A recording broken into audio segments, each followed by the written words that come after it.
Hello dear students, मैं हर्षला चौहान। आज का मेरा लेक्चर बीएससी फर्स्ट ईयर के लिए है, जिसमें हम फर्स्ट पेपर की यूनिट 4 का एक topic graphical representation of simple harmonic motion पर डिस्कस करेंगे।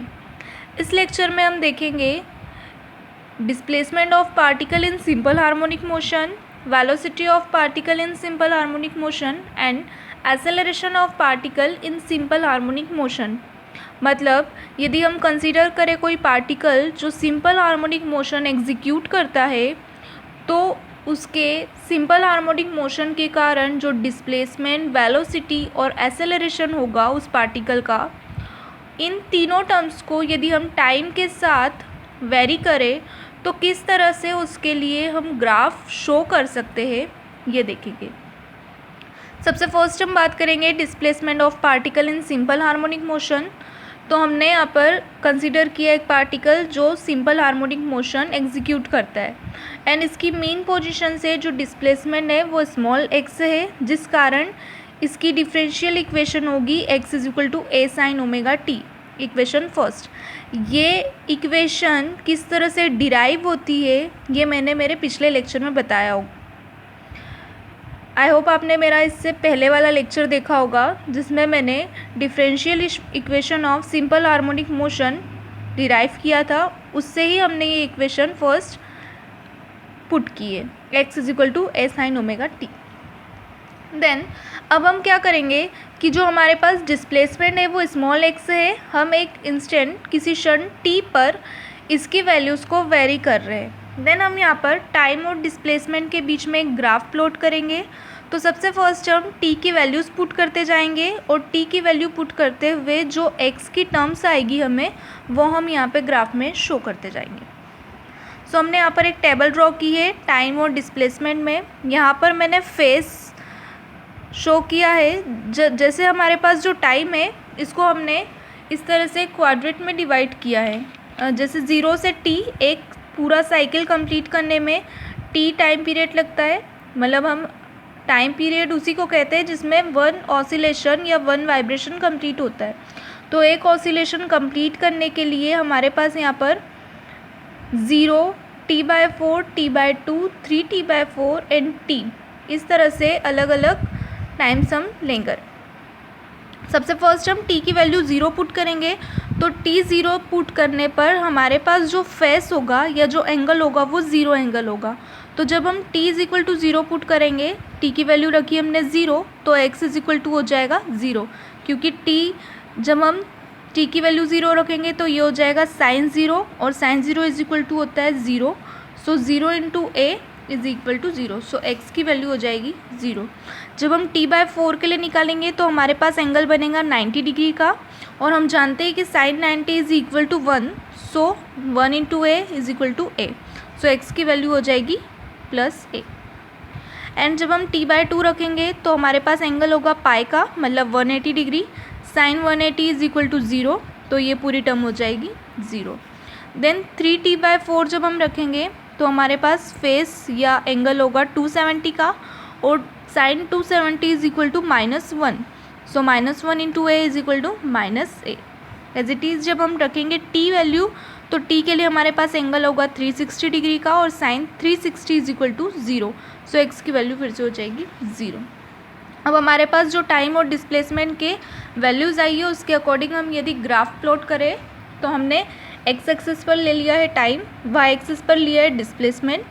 हमारे पास जिस तरह से हमने टाइम को डिवाइड किया था 0, t/4, t/2, 3t/4 and t में, ये हमने यहाँ पर पॉइंट्स बना लिए।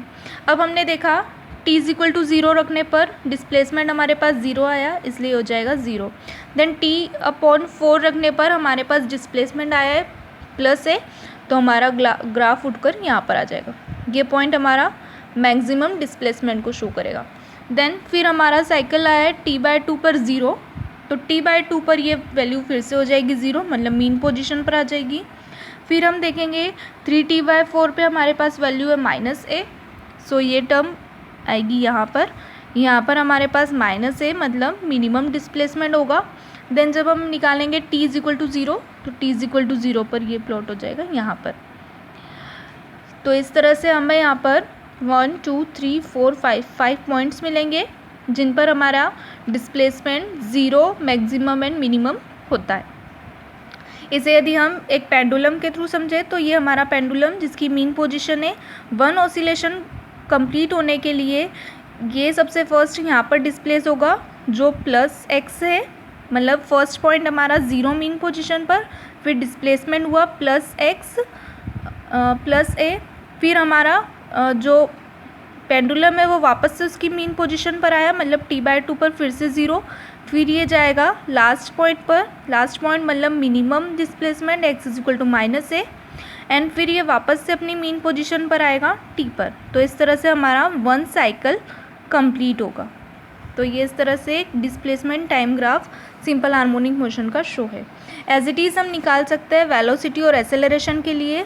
तो वेलोसिटी हम जानते हैं, डिस्प्लेसमेंट में यदि हम रेट ऑफ चेंज करें तो ये हो जाएगा dx/dt। Velocity of particle =dx/dt।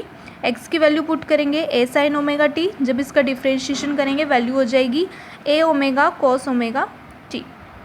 Equation 2, यहाँ पर हम डायरेक्ट cos ωt की वैल्यू से भी सॉल्व कर सकते हैं, मतलब t की वैल्यूज़ पुट करते जाएंगे, t की वैल्यू के अकॉर्डिंग जो हमारे पास एंगल्स है ये देखते जाएंगे, एंड cos के साथ इन एंगल में क्या वैल्यूज़ होती है वो पुट करते जाएंगे।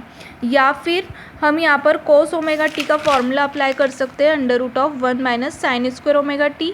यहाँ से हम यदि sin ωt की वैल्यू निकालें तो sin ωt =x/a, तो वैल्यू पुट कर दी हमने x/a का होल स्क्वायर। देन इसको सॉल्व करेंगे तो वेलोसिटी हमारे पास आ जाएगी v = ω √a² - x²। अब हम इस इक्वेशन के अकॉर्डिंग यहाँ पर t की वैल्यूज़ x के साथ वेरी करेंगे। t हमारे पास वही है पास्ट टर्म में, x हमने डिस्प्लेसमेंट पहले निकाल लिया था, वही मैंने वैल्यूज़ यहाँ पर फिर से शो की है। देन t =0 पर हमारे पास डिस्प्लेसमेंट ज़ीरो है, मतलब x की वैल्यू यदि हम पुट करें यहाँ पर ज़ीरो तो हमारे पास यहाँ पर वैल्यू हो जाएगी +a ω, क्योंकि यहाँ से a² से ये अंडर रूट कैंसिल, तो ये हो जाएगा a ω। देन t/4 की वैल्यू जब हम a पुट करेंगे तो x =a रखने पर ये पूरी टर्म हो जाएगी ज़ीरो, तो यहाँ पर जो हमारी वेलोसिटी होगी वो ज़ीरो हो जाएगी। एज इट इज़ t/2 पर हमारे पास डिस्प्लेसमेंट है ज़ीरो, तो जब हम x की वैल्यू ज़ीरो पुट करेंगे तो हमारे पास वैल्यू आ जाएगी -a ω। यहाँ पर -a ω इसलिए होगा क्योंकि हमने जो डिस्प्लेसमेंट देखा है वो x +-a रखा है। तो यदि फर्स्ट टर्म में, मतलब फर्स्ट साइकिल में +a ω हो गया है तो सेकेंड साइकिल पे -a ω होगा, इसलिए हमने यहाँ पर माइनस शो किया है। देन 3t/4 पे -a है, -a जब रखेंगे तो ये हो जाएगा ज़ीरो, एंड t =0 पर t पर डिस्प्लेसमेंट ज़ीरो है तो ये हो जाएगा +a ω। जब हम इसको ग्राफ में शो करेंगे तो हमारे पास इस तरह से ग्राफ प्लॉट होगा। वही हम 5 पॉइंट्स लेके यहाँ पर 0 से t तक, देन हमारे पास सबसे फर्स्ट t =0 पर डिस्प्लेसमेंट ज़ीरो था तो सबसे फर्स्ट टर्म हो जाएगी, उसमें हमारे पास वेलोसिटी आई है a ω, यहाँ से हमारा ग्राफ स्टार्ट होकर यहाँ पर एंड होगा। सो आई होप आपको ये लेक्चर क्लियर होगा कि हमने किस तरह से डिस्प्लेसमेंट और वेलोसिटी के लिए सिंपल हार्मोनिक मोशन के ग्राफ प्लॉट किए। अगर आपको लेक्चर अच्छा लगे तो प्लीज़ लाइक और शेयर ज़रूर कीजिएगा। एंड एज इट इज़ इसमें हम एक्सेलरेशन के लिए भी एक्सेलरेशन का फॉर्मूला अप्लाई करके वैल्यूज़ पुटअप कर सकते हैं। अगर आपको लेक्चर अच्छा लगे तो प्लीज़ लाइक और शेयर ज़रूर कीजिएगा। Thank you.